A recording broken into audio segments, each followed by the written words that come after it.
Hoy día, Moscú es una metrópolis de más de 11 millones de personas.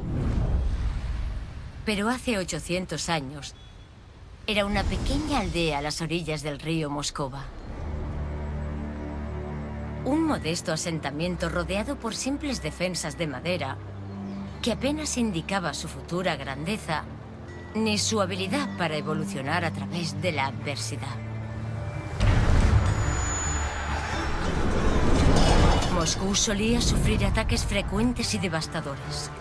Cada vez que ocurría, resurgía de las cenizas más fuerte y mejor defendida. Su primera prueba de verdad llegó en 1238. Esta vez se enfrentaron a un nuevo enemigo: los mongoles.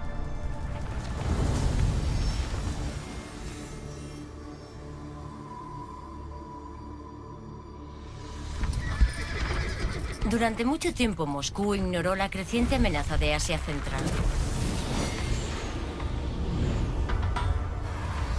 Genghis Khan, fundador del Gran Imperio Mongol, había conquistado la mayor parte del continente asiático. Sus descendientes continuaron su trabajo para expandir el imperio. Su nieto, Batu Khan, lideró a los ejércitos hacia lo que se convertiría en la Horda Dorada. Su meta: sacar dinero de los principados que conquistaban. Uno a uno, los estados de la región, conocidos colectivamente como la Rus, cayeron ante la Horda Dorada. Moscú sería el siguiente. En 1238, la Horda Dorada mongol rodeó Moscú y sitió sus muros de madera.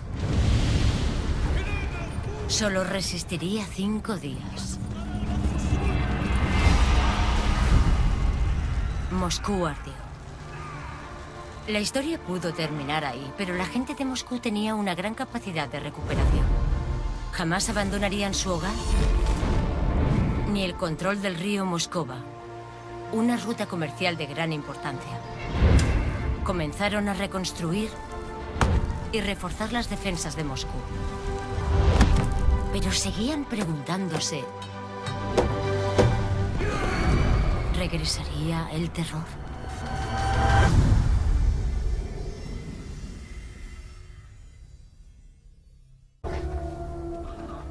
En 1303, Moscú controlaba la tierra que abarcaba todo el flujo del río Moscova. Su ambición no acababa ahí.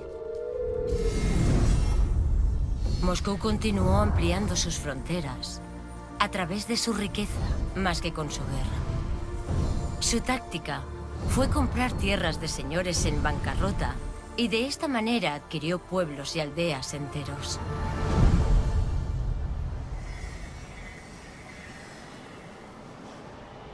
Como Moscú aún era un vasallo del poderoso imperio mongol, tenía que hacer envíos para rendir tributo.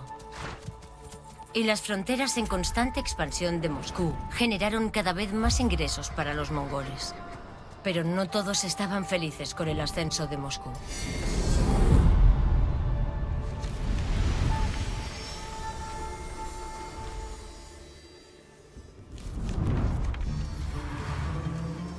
Mientras Moscú aumentaba su poder y su influencia, su gran príncipe Dmitri Ivanovich también reforzó sus vulnerables defensas.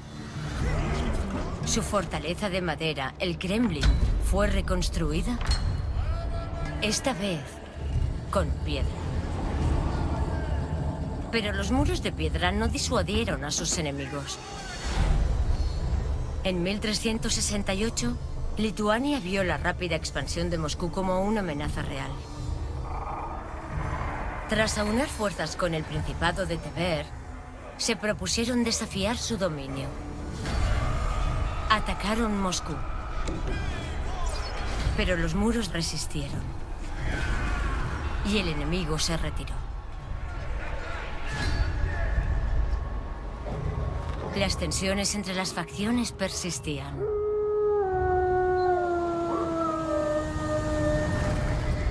En 1370, Moscú marchó hacia territorios que pertenecían a Tver y a Lituania, lo que inició una guerra en toda regla. Siguieron años de conflicto sangriento, pero el gran príncipe de Moscú, Dmitri Ivanovich, por fin derrotó a ambos enemigos. Pero Moscú aún era un vasallo del Imperio mongol, el cual todavía exigía su tributo. Moscú debe pagar religiosamente, o se atendrá a las consecuencias.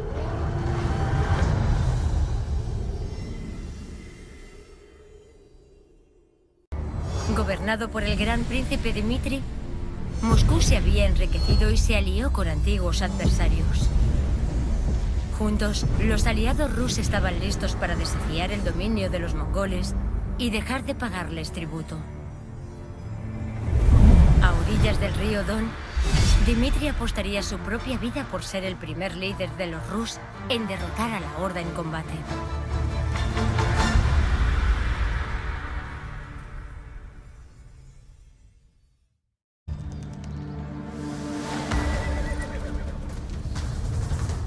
La mañana del 8 de septiembre de 1380, en Kulikovo, el ejército rus venció al ejército mongol por primera vez. Una de las batallas más importantes de la época medieval, un evento transformador que llevó a Moscú a convertirse en la capital de Rusia.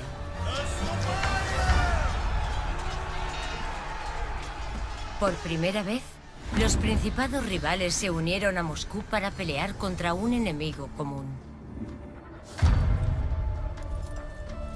Muchos principados de la Rus empezaron a considerarse como uno solo.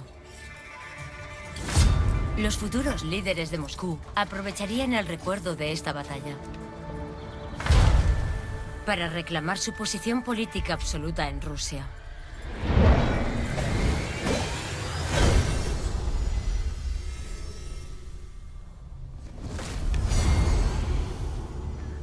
El gran príncipe de Moscú, Dmitri Ivanovich, había conseguido la victoria a los principados de la Rus, reforzando su dominio sobre ellos. Pero para el liderazgo de los mongoles, la derrota de la batalla de Kulikovo fue desastrosa. El regente de la Horda Dorada fue derrocado por un descendiente de Genghis Khan. Su nombre era Toktamish. Y Toktamish no permitiría que los traicioneros rus, dirigidos por Moscú, quedasen impunes tras la rebelión.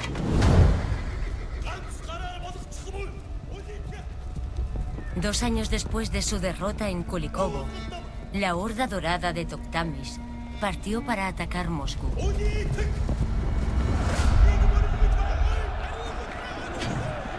La ciudad no había sentido la ira de los mongoles en más de un siglo. Pero eso estaba a punto de cambiar.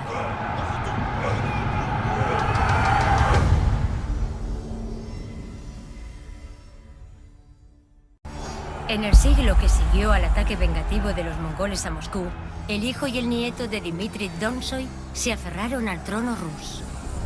En medio de viejas rivalidades y alianzas frágiles, el bisnieto de Dmitri, Iván III, se propuso consolidar el control de Moscú sobre toda la Rus. Pero una república independiente no cedería ante Moscú, el rico centro comercial de Novgorod.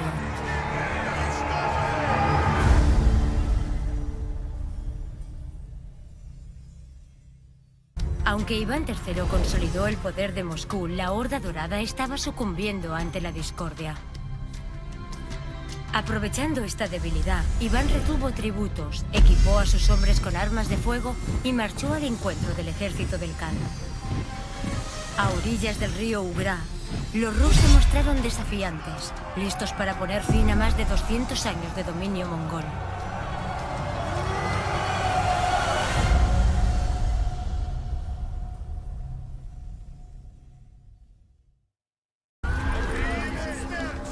En 1480, el ejército de Moscú, liderado por Iván III, se enfrentó a los mongoles en los bancos del río Ugra. Pero los moscovitas, armados con fuego, fueron demasiado para el ejército mongol. Cuando los mongoles se percataron de que los refuerzos no llegarían, se retiraron. Iván III ahora era libre para cumplir su objetivo de expandir Moscú aún más.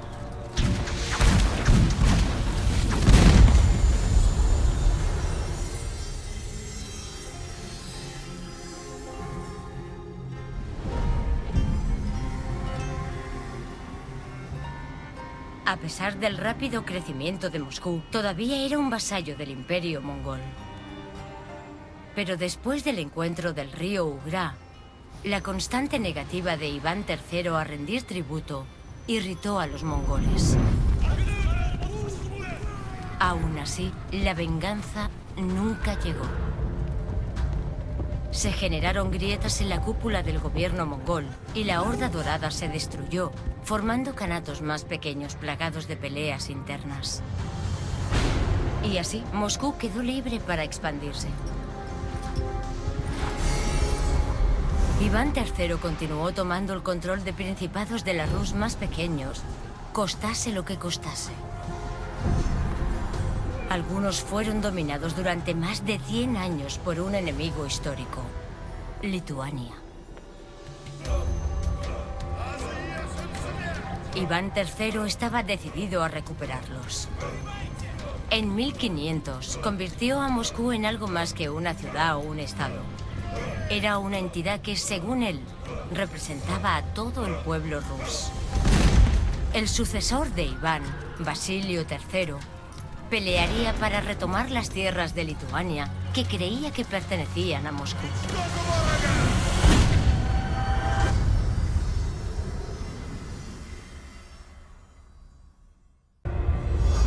Tras el crecimiento de Moscú al oeste, Iván IV subió al trono y continuó los planes de expansión de sus ancestros hacia el este. El Kanato tártaro de Kazán estaba justo cruzando la frontera, pero los tártaros ya habían resistido muchos asedios rusos. En su intento final por capturar las tierras tártaras, Iván usaría nuevas y audaces estrategias.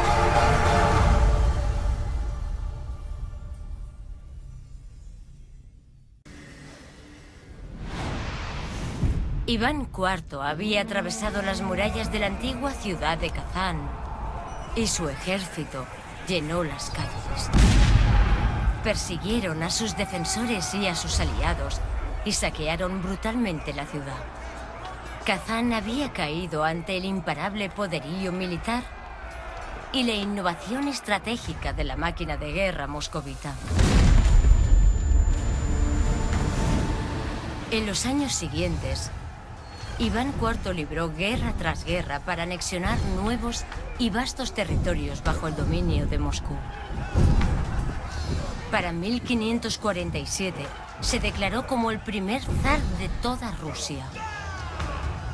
Y su lucha sin fin por el territorio marcó el rumbo de aquellos que gobernaron después de él.